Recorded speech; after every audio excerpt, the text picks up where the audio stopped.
Hola, ¿qué tal? Bueno, ahora toca hablar de los tipos numéricos. Y en Go existen dos tipos de valores numéricos, los enteros y los flotantes. Y vamos a hablar en detalle de cada uno de ellos. Para los tipos enteros, tenemos valores que van, diferentes subtipos de valores. Por ejemplo, el int 8, que es un campo de 8 bits, puede ir desde el número -128 hasta el 127. El de 16 bits, bueno, es 2 elevado a la 15, que significa 2 multiplicado por 2, por 2, por 2, por 2, es 15 veces, en su forma negativa. O en su forma positiva, 2 elevado a la 15 menos 1. La razón de por qué esto no va de, por ejemplo, menos 128 a 128 es porque el 0 también ocupa un espacio. Entonces siempre en la parte positiva vamos a tener un valor menos. Perdón. Para bueno, y así sucesivamente para un campo entero de 32 bits, bueno, menos 2 a la, 2 a la 31 en su forma negativa, a 2 a la 31 en su forma, menos 1 en su forma positiva. Y así sucesivamente. Una cosa que hay que tomar en cuenta es que los campos de tipo, bueno, los tipos enteros tienen también un subtipo que tiene un prefijo con U, que significa un sign. Y esto quiere decir que solo va a permitir almacenar valores en su parte positiva. Es decir, por ejemplo, en este caso, para un campo de 8 bits, en el caso de int 8, va de menos 128 a 127, pero para uint, o un campo de 8 bits que solo permite valores en el lado positivo, vamos a ver que podemos capturar el doble de valores en el lado positivo, es decir, que puede ir de 0 a 255. Y así sucesivamente con cada una de las representaciones, va a poder capturar el doble de valores, pero únicamente en la parte positiva. Entonces, vamos a verlo esto con un ejemplo y lo vamos explicando la teoría conforme vayamos avanzando. Voy a crear un nuevo archivo llamado 0004. Esto sería numerics. Y dentro de numerics vamos a abrir Vim. Solo voy a checar que no tenga ningún subproceso, ¿no? Y aquí vamos a agregar main.go y nuevamente package main, import fmt, function main. Una vez que tenemos definida nuestra función principal de entrada, ahora sí podemos empezar a definir variables según el caso. Vamos a suponer, por ejemplo, que yo quisiera capturar mi edad. Y, por ejemplo, en estos casos, bueno, yo sé que para un campo int 8 va a ir de menos 128 a 127, pero no existen edades negativas.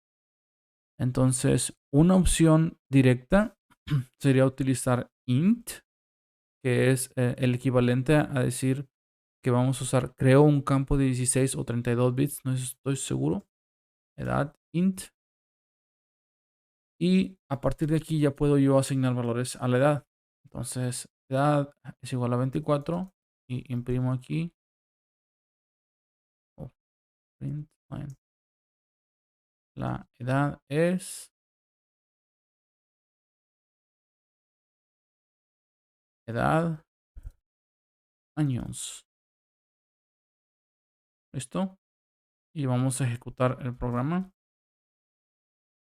Me dice la edad es 24 años. Ahora, una particularidad a la hora de definir el tipo de variables es que, por ejemplo, yo aquí podría poner menos 24 y me va a permitir ejecutar el programa.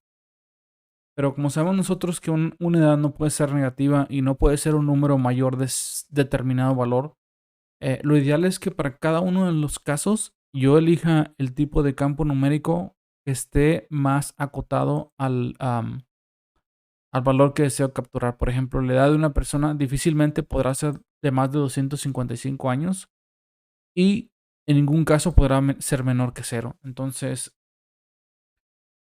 vamos a cambiar este valor por uint 8, que como vimos es de 0 a 255. Guardamos y el compilador nos va a decir ahora que no se pueden utilizar valores negativos con uint 8. Vamos a ejecutar el programa. Esto no se puede porque si deseamos utilizar uint 8 tiene que ser un valor que vaya de 0 a 255. Entonces ahora le voy a poner 24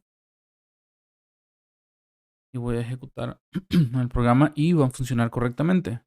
Una particularidad de los lenguajes tipados es que te permiten hacer este tipo de definiciones de campos acotados en su dimensión para los valores numéricos, cosa que no pasa en otros lenguajes donde solo existe un tipo de campo numérico y ese campo numérico abarca una cantidad de números posibles muy grande. Ahora, el problema es que para poder poner estos valores, utiliza un gran espacio. Estos otros lenguajes utilizan un gran espacio en la memoria. Entonces, la ventaja de lenguajes como Go es que tú puedes utilizar un valor muy reducido para capturar valores que no tienen un gran margen de posibles valores. En este caso, el de la edad, que puede ir de 0 a quizás 110, 120. Cuando hablamos del tema del performance, de las ventajas de los lenguajes tipados y lenguajes compilados, es que el performance es mejor que en los lenguajes que no son tipados. Y esta es una de las razones, que podemos hacer un uso más óptimo de la memoria al tener una subserie de tipos numéricos que nos permiten realizar este acotamiento. Si intentamos aquí, por ejemplo, capturar la edad como 300, también nos va a generar un error porque se saldría del rango de valores que podemos capturar para uint 8. Entonces vamos a dejarlo como estaba. Perfecto. Ahora, ¿cómo se trabajan?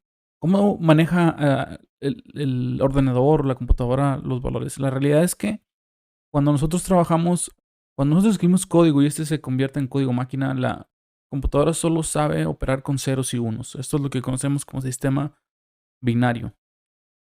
Otro tema importante para mencionar también es que existen dos tipos de subtipos para los valores flotantes. Cuando hablamos de valores flotantes en Go nos estamos refiriendo a valores que tengan un punto decimal.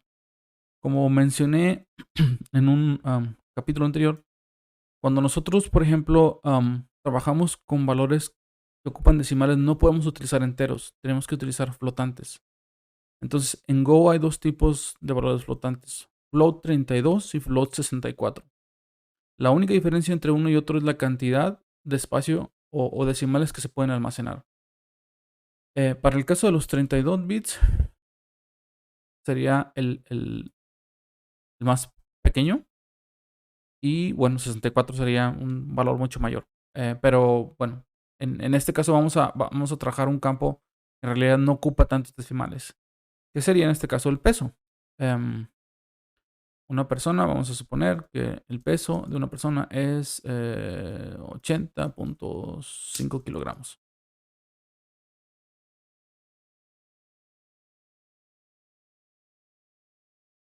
El peso de la persona es peso kilogramos. Perfecto. Entonces, ahora vamos a poder imprimir el peso. Borrón, main.go. Y bueno, ya tenemos que la edad es 24 y el peso de la persona es 80.5 kilogramos. ¿Qué pasa si yo, por ejemplo, le quito los decimales? No hay ningún problema. Porque en el caso de float, yo estoy incluyendo tanto los números que son enteros como los números que son enteros con decimales. Cosa que no sucede si yo hiciera la operación a la inversa. Si por ejemplo aquí yo utilizara int y pusiera decimales, el compilador me generaría un error porque los valores numéricos enteros no me permiten el uso de decimales. Y aquí me está marcando el error.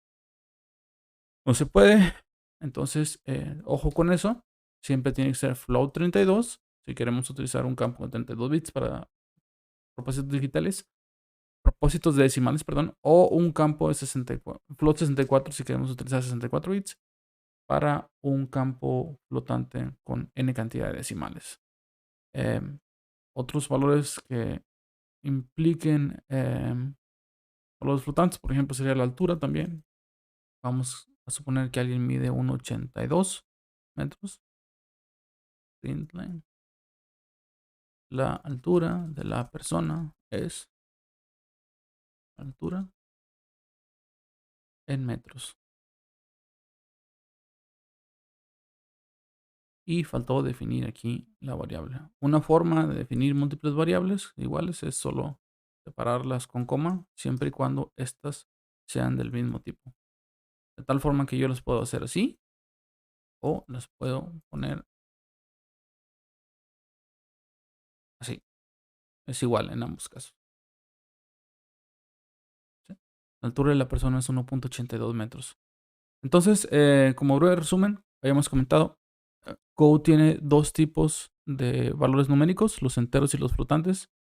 Existen subtipos en el caso de los enteros, que son int 8, 16, 32, 64, y sus equivalentes unsigned, o que solo ocupan la parte positiva, igual de 8, 16, 32 y 64 bits. Y de igual forma existen dos subtipos de valores flotantes de float, que son float 32 y float 64, cuando deseamos realizar operaciones o almacenar valores que involucren el uso de decimales. Y bueno, eso es todo por hoy.